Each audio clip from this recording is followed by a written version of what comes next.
I would like to invite Mr. Shubhranshu Patnaik.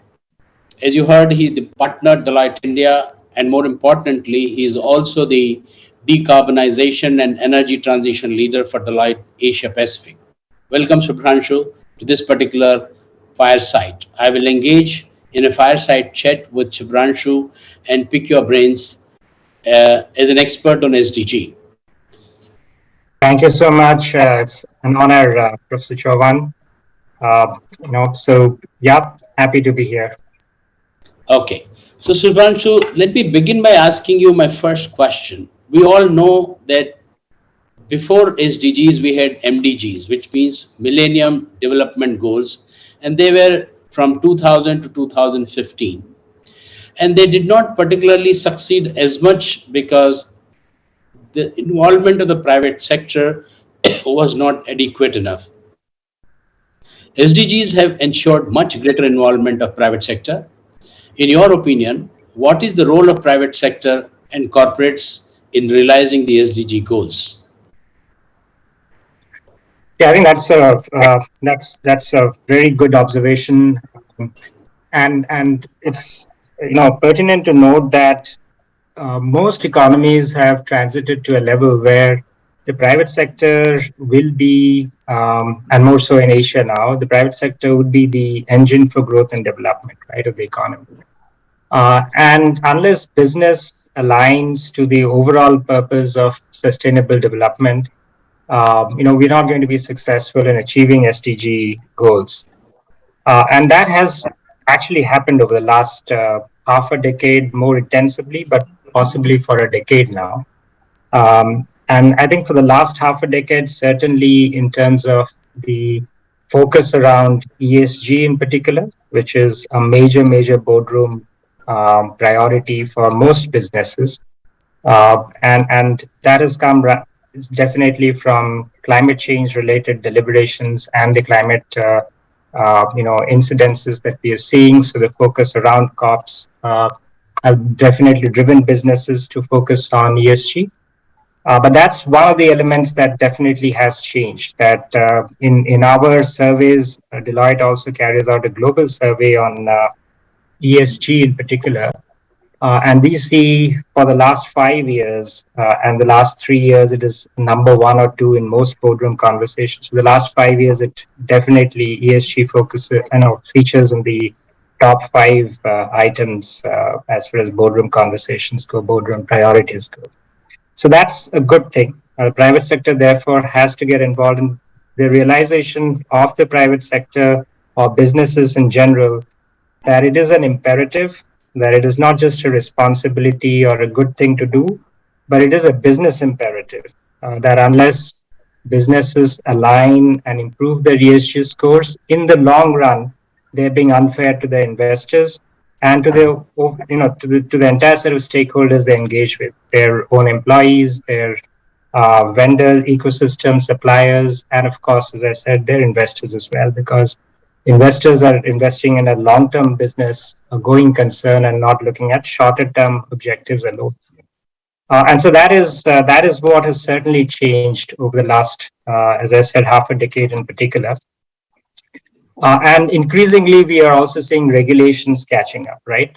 Businesses, of course, shown light on it first, but regulations also are catching up. So if you see the task force on climate-related financial disclosures, now it's making it mandatory to report on ESG. So you obviously had financial reporting, which was far more organized, has been in existence for a few decades now. So therefore, that is far more organized. Regulations around those.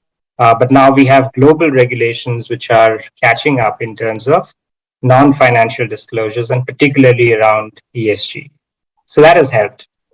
Now, the other thing which has changed, I think, and the role of the private sector is important there, is also the financing of this initiative. Because if you leave developmental initiatives only to be financed by the government's role would be obviously overemphasized in some of these social sectors. That there is no escaping that. That will definitely be, led by the government, supported in various parts of the private sector. But in the core areas of let's say, energy, climate change related areas, circularity, the private sector has to play a significant role. And that realization is coming forth now. And you see financial institutions also essentially committing to collaborative action.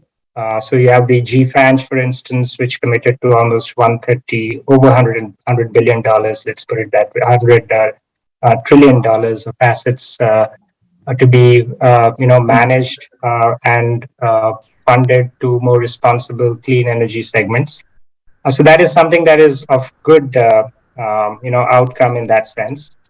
And the third area I would say is around collaborative actions by businesses, which is also a positive. Now, businesses obviously are competing amongst each other also in a specific industry segment, but they also need to collaborate when you want actions to be fundamentally sustainable over a longer period. And we see a lot of alliances coming forth now. So the sustainable aviation fuel is one of those areas, for instance. A lot of procurement related products which requires collaborative actions around sustainable procurement. There are alliances which are forming. For instance, one of them which is active even in India is the Sustainable Palm Oil Procurement Alliance. But there are several others. So that's again good to see that businesses realize that we have to collaborate and drive supply chain related transformations for businesses to succeed in the longer term. So all positive. I think the pace of which could obviously be something that can be accelerated. But I think over the last half a decade in particular, several areas which have come together with private action definitely complementing what would obviously be actions which have been led by governments in the past.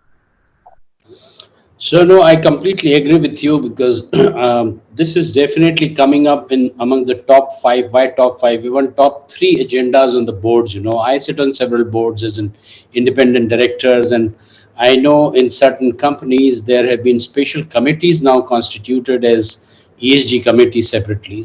Certain committees have structured themselves to call it governance and NRC, wherein they have brought in the ESG aspect of the whole thing. And I think there are two important pressure groups, in the sense, not pressure groups, I would say important causes when this is catching up is regulator definitely, including the Security Exchange Commission in the United States. You mentioned about TCFD, but right here in our own India, the SEBI, for example, when they were earlier the BSR, now BRSR, which is some bit of IIRC, some bit of GRI, So, and the second group of people, who are asserting themselves now are group of investors. I mean, the famous Larry Fink, from BlackRock, his famous letter every year to the investee companies have had its own impact. So you're right, but I think this collaborative effort is extremely important because WBSDC talks about creating pathways and talks about creating collaboration at the sector level and the country level. So, for example, let's say oil and petrochemical companies, they come together, and if there is something can be done with the for the sustainable fuel, Yeah. or how can the sector as a whole try and exploit or accelerate the renewable energy sector. And there is space for everyone. There is a competition, but there is space for everyone.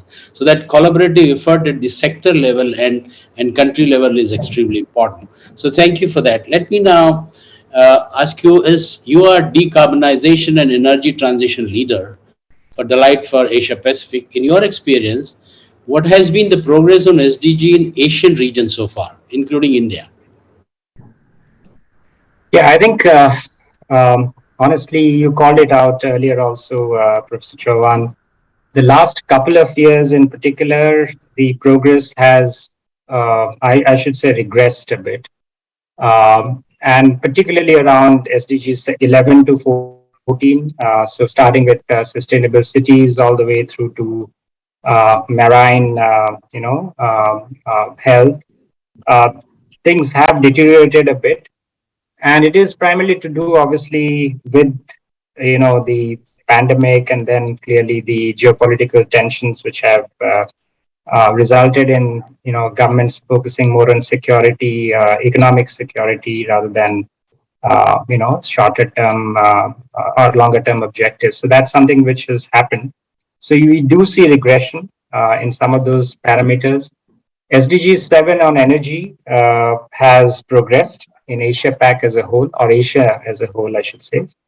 But the pace of that change could be much better. It's something where we certainly have a lot of catching up to do, particularly as Asia, because Asia houses China and India and a few of the other developing and emerging countries, which will effectively account for bulk of the demand going forward, right, until 2050. So if you look at 2050 demand, then more than half of the demand is made up from Asia. In fact, three-fourths, if we include parts of Africa and Latin America, is made up from these kind of countries. And Asia is a big determinant of the future demand. And so therefore, there's much more that can be done in energy, which the pace of change can definitely be accelerated. We have pledges which have come out from some countries, which is encouraging to see, including India, of course, which has said we will look at 2070 as the net zero year. We have China, which has talked about 2060, and by 2050 we'll have Japan and Australia, which have committed to transition. So these are all pledges which obviously they've worked out within their scheme of national priorities. India has a unique challenge because we have large large development deficit, which has to be obviously bridged. And so therefore, even if we drive a lot of efficiency in our energy consumption and from the supply side, we try and make transitions happen, particularly on the renewable energy front, we will have demand, which is driving us up in terms of the overall emissions. And we don't peak until about after 2045. So that's the scary part of our profile. But that's, again, something that we have to take on our strides, because SDG is about balancing all the goals and not necessarily overly focusing on one, because it comes at the cost of something else which gets impacted. So to lift this entire country out of development deficits that we definitely have faced for years together, we will have to drive demand. So in short, coming back to what you asked, Professor Chouhan, it's not a very happy situation over the last couple of years in particular, and therefore the achievement here that UN SCAP forecast has moved out to 2070, in fact, if we were to achieve our SDG goals. So that's a scary situation. But yeah, I think it also calls for collaborative, entities like, for instance, G20 and G7 to really focus more effectively on accelerating these transition goals and focusing actually on what could accelerate, right? If there are technology deficits, if there are deficits around financing, really focus on those elements so that we drive action and make it happen. So thank you. Just a follow-up question on this. You mentioned about energy particularly. We have done better. I mean, the Asia Pac itself has done SDG 7, but particularly India, my information is that India has caught up much faster than other countries in particularly renewable energy. Any comments? Yeah, we have, and that's that's very heartening to see, because our NDC, we committed to 40% installed capacity by 2030. We are already above 40%, right, and 7 years ahead of time. So that's very good, and therefore we've moved our our non-fossil fuel based capacity addition targets to 50% by 2030.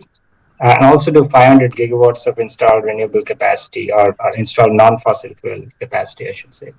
And that's a very bold transition goal that we've set for ourselves. So, that is very heartening. Of course, there is a lot of focus on coal, which, we can't help because we have that as the only fuel which has driven our, or the majority of our energy system. Our electricity generation comes from coal, and we really do not have an alternative, right? But what we have rightly chosen as a path is that we will not go through another intermediate fossil fuel, right? We will make the transition happen directly to renewables. And so, therefore, we are actually showing the world in many ways how this transition could be done at scale. And so, this is a great experiment which is happening, and there are takeaways for the world at large for the scale of the transformation that India is driving from a renewables perspective. So, yeah, exciting times over the next 7 or 8 years from an energy transition perspective. Yeah, thank you for that. I do agree. So, as India will assume the presidency of G20 for 1 year from 1st December 2022 to 30th November 2023, what do you think is the leadership opportunity for India? What kind of initiatives India should recommend or take in accelerating SDGs in the country as well as in Asia region? Yeah, I think from a, there are obviously priorities that G20 has, which India has to take forward, but there are some unique differentiating propositions which I think India needs, India would definitely highlight in its presidency. One, of course, has been something that the Honorable Prime Minister has been espousing for a while, which is, historically and traditionally, we have been a country which has a lower footprint in terms of consumption. And there are great takeaways with regards to the cultural and traditional manner in which we have had lower footprints. It's not necessarily only because of lower levels of industrialization. Our industrial efficiency also from an energy perspective has improved and is in various segments very close to world standards. So overall, there is the responsible consumption bit is something that I think countries like India and like-minded countries, particularly in Asia, it's not just unique to India. I think it is unique to Asia that our consumption levels comes from the traditional practices that we espouse culturally. It's true of Japan, it's true of China, it's true of large parts of Southeast Asia. And that is a model that the world needs to really think about seriously. That how do we really, look at responsible consumption, scaled up, but also individually at the, at individual levels for citizens as well. So it is as encapsulated as lifestyle for environment by the Honorable Prime Minister. But I think that's a great thought and could be something that becomes a priority for the G20 presidency that we for next year. The other element I think, which is very very important, and India again is at the forefront of it by announcing such bold targets from an energy transition perspective, is to say that clean energy transition is not just about costs, right? It is overall about the net benefits that it brings to the country. And if you look at India in particular, it is convinced that the transition will have opportunities which are, which are all round. It is not just with regards to the energy output. It brings its own economy, which is an opportunity. So we can obviously upscale and be a force as far as manufacturing is concerned. We could be a regional center for hydrogen when that becomes, a big opportunity going forward. Clearly, we could also capitalize on exports coming out of India itself, given all the competitiveness that we are building from not just manufacturing, but also development, right? There are several developers which are coming out of India, which can look at projects abroad. So all that, right? The government rightly, therefore, recognizes the fact that these all could be development opportunities and large contributors to our economy. And this actually was also studied by Deloitte. We brought out a report called Turning Point, which is available on our website. It was very well received. This was a study for APAC. And we've primarily analyzed the cost of inaction on climate front, right? if countries were to do nothing on the climate front, what would be the long-term impact to economy? And the conclusion was, for various reasons, this is a modeled, very, very in-depth study. We concluded that the economies would be impacted by, up to about 96 trillion USD by 2070, combined, of course, for all APAC as a whole. Uh, Vis-a-vis, the alternative to that is that you take aggressive actions on capturing some of the value chain benefit which comes from transition. And if you were to do that, then the net addition is that the economies would expand or benefit to the extent of almost 47 trillion. So this is a very instructive study. If you do long range analysis, governments would come to the conclusion that yes, there is a cost associated with transition. But if you look at it from a whole of economy perspective, you can take benefits of this transition to drive economic growth and not really factor in or look at it only from a cost perspective. So I think that's the second bit, which is how do you convince countries across G20s to focus on benefits versus costs and take a more planned vision of growth or clean energy transition pathways or sustainable pathways, I should say, from a development perspective. The third element is something that I alluded to in the private sector discussion also, Professor Chouhan, which is collaborative actions. And these platforms like G7 and G20 are very, very useful for those. Can we accelerate collaborative actions from policy side also? So, for instance, if countries come together and define a combined target for transition on sustainable aviation fuel, then it is coordinated global action, and therefore you would see the acceleration happen faster. That's just one of the examples. You can pick any product, any category. You can have those kind of coordinated actions. You would also need some collaborative actions on, because there are new products, new raw materials, new critical minerals and metals and products that you're going to, depend on in the whole technology transformation journey that you're undertaking, be it energy transition or any other area. You would need focus on diversification and security of supply chains, right? You shouldn't create the same degree of barriers that the fossil fuel industry effectively created. And we have the haves and the have-nots, and then the pathways, the supply chains also, which is not necessarily the best in terms of collaborative action. So that's also something where G7 has a role to play. Sorry, G20 has a role to play. G20 is a much larger agglomeration, accounts for almost 80% of the economic output of the world. So therefore, that is the right institution to look at.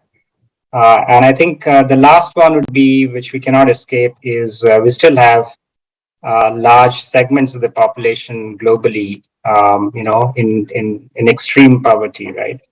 So that focus would continue. One of the aspects of that is electrification itself. Although India has done better to come out and come to near 100% household electrification, we still have about 800 million people, or households, I should say, which are unelectrified globally.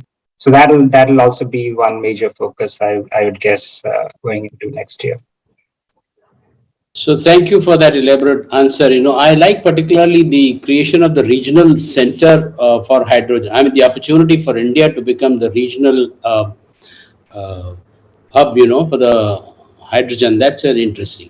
And by the way, it's your turning point is an interesting report. I did browse through it, and I had saved some part of it on my mobile. And as I see it, you're talking about 11 trillion economic gain. If decarbonization is, and then the temperatures remain under 1.5 degree, and the cost of inaction is $35 trillion, which is 3 times higher, and the danger of the temperature going to 3.5 degree, which could be very, very dangerous, and it's definitely barking in our face, and we don't have time. So thank you for that. I think in the interest of time, I would like to stop here. I must thank you for taking time out. And I know, I mean, yours is a very, very well researched, and you are an expert from this. So I'm sure our audience have benefited a lot. I have personally gained a lot during my interaction with you prior to this, and even during this fireside chat. Can we have a round of applause for Shubhranshu Patnaik? Thank you so much. Thank you. Thank you, Shubhranshu.